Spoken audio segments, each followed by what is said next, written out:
જો ગુસ્સા 10,15 બરાબર 2a વત્તા 1 તો એની કિંમત ખાલી જગ્યા. આ 10 અને 15 નો ગુસ્સા આપણે શોધી લેવાનો, એ આપણને મળી જશે આંકડામાં, અને એના બરાબર આ આપણે મૂકી દઈએ અને સાદુરૂપ આપીએ તો આપણને એની કિંમત મળી જાય. તો આપણે શું કરવાનું છે? સૌથી પહેલા ગુસ્સા શોધવાનો છે. કોનો? 10 અને 15 નો.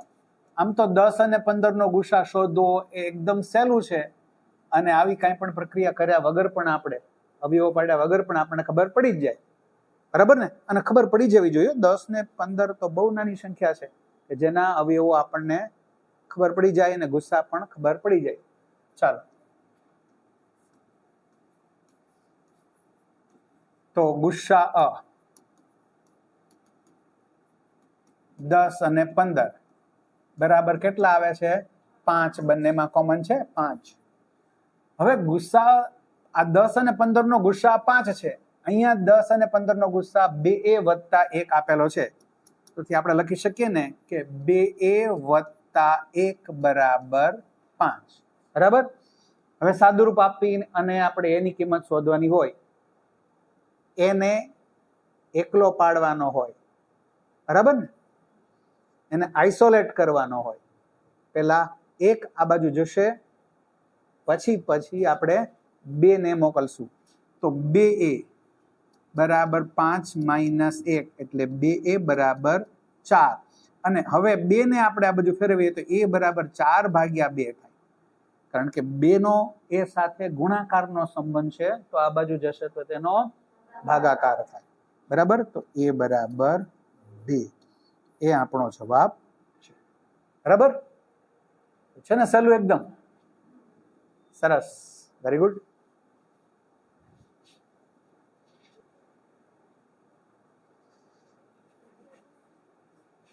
$143 અને 195 નો લસા શોધવાનો છે.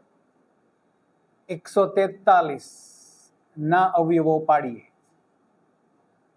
1 અને 3 4 અને 4, એક છોડીને એક અંકો નો સરવાળો બાકીના અંકોના સરવાળાને બરાબર હોય, એટલે કે બંનેનો તફાવત 0 હોય અથવા તો બંનેનો તફાવત 11 હોય તો તે 11 વડે ભાગી શકાય છે. આપણને 11 ની ચાવીની ખબર છે.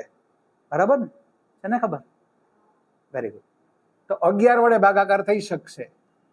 તો 11 વડે ભાગાકાર થાય તો 11 વડે ભાગાકાર કરીએ. 11 એકા 11, 14 માંથી 11 બાદ કરો 3, 3 ની પાછળ 3 એટલે 33, 11 તેરી 33, એટલે 143 ના બે અવયવો થયા 11 અને 13. 195.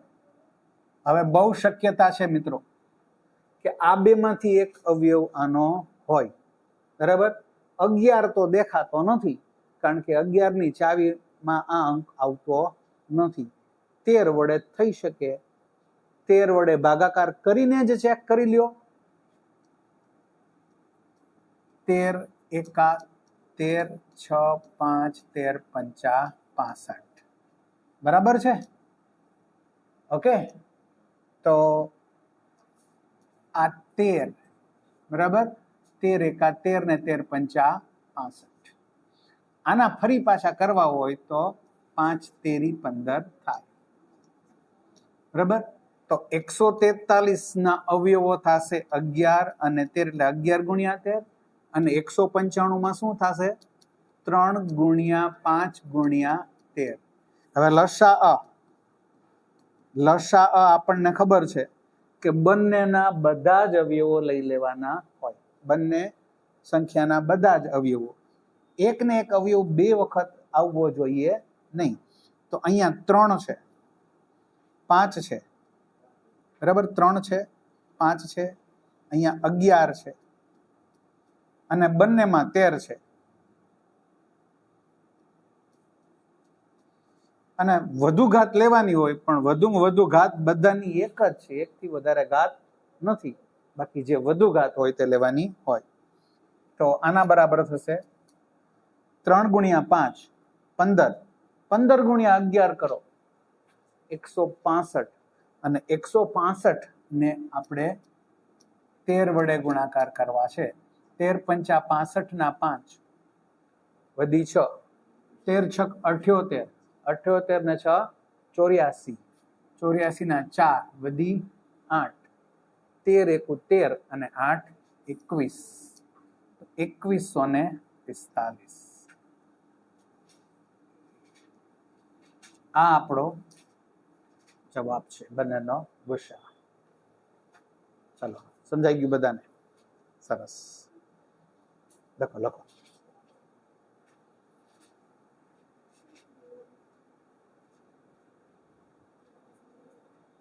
ત્રેવીસ, 35 અને 46 નો લસાઅ ખાલી જગ્યા છે. હવે 23 પોતે અવિભાજ્ય છે એટલે એના અવયવ તો 23 એ જ રહેશે. 35 ના અવયવમાં આપણને ખબર છે 5 ગુણ્યા 7. આમ પણ આપણે વિભાજ્ય અવયવીકરણ કરેલું છે. ક્યાં સુધી કરેલું છે? 50 સંખ્યા સુધી. આમ તો 100 સુધી આપણે કરવાનું છે. બરાબર? 50 સુધીની સંખ્યાનું અવિભાજ્ય અવયવીકરણ આપણને મોઢે આવડે જ છે. બરાબર? અને તમે 23 નો ઘડિયો પણ પાકો કરો જ છો ને, આપણે દરરોજ પૂછીએ પણ છે. તો 46 છે એ 23 ના ઘડિયામાં આવશે ને. બરાબર? તો 46 એટલે 2 ગુણ્યા 23. આ જ બે અવયવ થશે. ચલો હવે લસાઅ લેવાનો છે. લસાઅ. તો લસાઅ ત્રણેય સંખ્યામાં બધા જ અવયવો લેવા પડે. અહીંથી આને 2 લઈ લઈએ, પછી અહીંથી 5 લઈ લઈએ, પછી અહીંથી 7 લઈ લઈએ, અને પછી બંનેમાં 23 છે તો 23 એક વખત લઈ લઈએ. બધાની વધુ ઘાત લેવાની હોય, પણ બધાની વધુ ઘાત એક જ છે એટલે વધારે ઘાત તો લેવા પણ છે નહીં. બરાબર?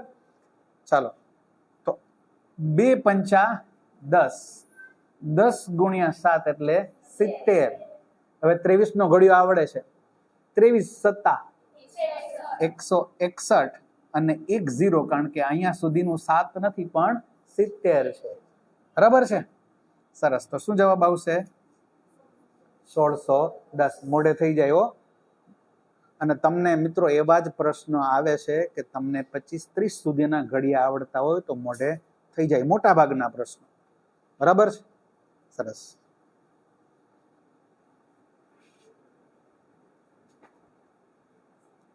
પાંત્રીસ અને 22 નો ગુસ્સા. સાવ સહેલો પ્રશ્ન, માર્ચ 22 પૂછાયેલો છે. 35 ના અવયવો 5 ગુણ્યા 7 જ થાય છે. 22 2 ગુણ્યા 11 જ, એના સિવાય કોઈ અવયવો નથી. હવે ગુસ્સા શોધવાનો છે તો સામાન્ય અવયવ હોવો જોઈએ. સામાન્ય અવયવ તો આમાં કોઈ છે જ નહીં, તો આપણે શું લેવો પડે? 1. એટલે ગુસ્સા કોનો 35 અને 22 બરાબર થશે 1. ઓકે, સરસ.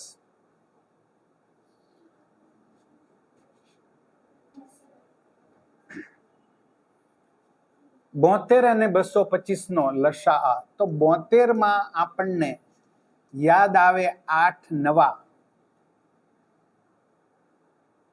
2 ગુણ્યા 36 પણ કેટલાકને યાદ આવે, પણ ઝડપથી કરવું હોય ને તો એવા બે અવયવો વિચારો કે જેની કિંમત નજીક હોય તો તમે ઝડપથી કરી શકશો. બરાબર? આ આપણને ખબર છે 2 નો ઘન, આ આપણને ખબર છે 3 નો વર્ગ. બરાબર? હવે 225 છે એ 25 ના ઘડિયામાં આવે છે અને આપણે 25 નો ઘડિયો બહુ સારી રીતે પાકો કરેલો છે. કેટલાક લોકો હજી 25 ના ઘડિયા સુધી નહીં પહોંચ્યા હોય, પણ 25 નો ઘડિયો તો સાવ સહેલો હોય. બરાબર ને? હોય ને? તો એ 25 ગુણ્યા 9, 25 નવા 225. આ આપણને ખબર છે શું છે? 5 નો વર્ગ. આ આપણને ખબર છે શું છે? 3 નો વર્ગ. બરાબર? તો હવે લસાઅ શોધવાનો છે. લસાઅ.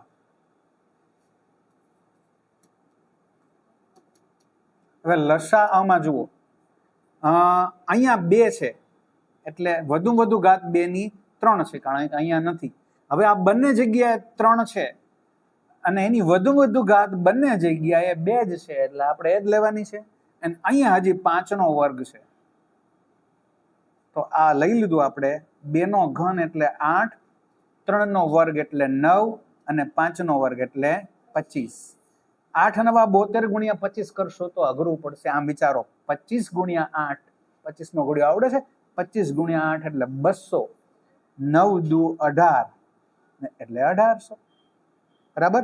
તો ગણિતમાં તમે કઈ રીતે વિચારો છો ને એના પર તમને સહેલું કે અઘરું પડી શકે છે. બરાબર છે? સરસ.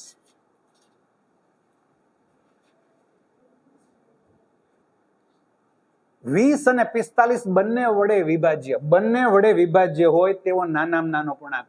જો આપણે જેને ભાગાકાર કરવો છે તે સંખ્યા 20 વડે વિભાજ્ય, એટલે આ શોધવાની સંખ્યા x છે અને તે 20 વડે વિભાજ્ય છે અને તે 45 વડે પણ વિભાજ્ય છે. શોધવાની સંખ્યા અંદર હોય એટલે કે ભાજ્ય હોય તો આપણે જે શોધવાનું છે ને એ લસા હોય અને એમાં નાનામાં નાનો શબ્દ આવતો હોય. આ બાજુનું અજ્ઞાત હોય 12નું એટલે કે ભાજક શોધવાનો હોય તો ગુસ્સા હોય અને અહીંયા મોટામાં મોટો શબ્દ આવતો હોય. એટલે આ બંને વડે જેને ભાગી શકાય તેવો નાનામાં નાનો પૂર્ણાંક એટલે 20 અને 45 નો લસા. તો 20 અને 45 બંને વડે વિભાજ્ય તેવો નાનામાં નાનો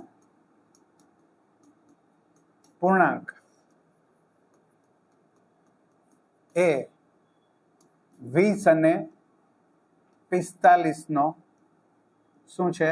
લસા છે. તો મિત્રો આ પ્રેક્ટિસ રાખજો, આવી ભૂલ ન પડે. તમારી પાસે માગ્યો હશે લસા અને તમે ભૂલથી ગુસ્સા શોધી આવશો, અથવા તો ગુસ્સા માગ્યો હશે ને તમે લસા. એટલે વિભાજ્ય સંખ્યા શોધવાની છે.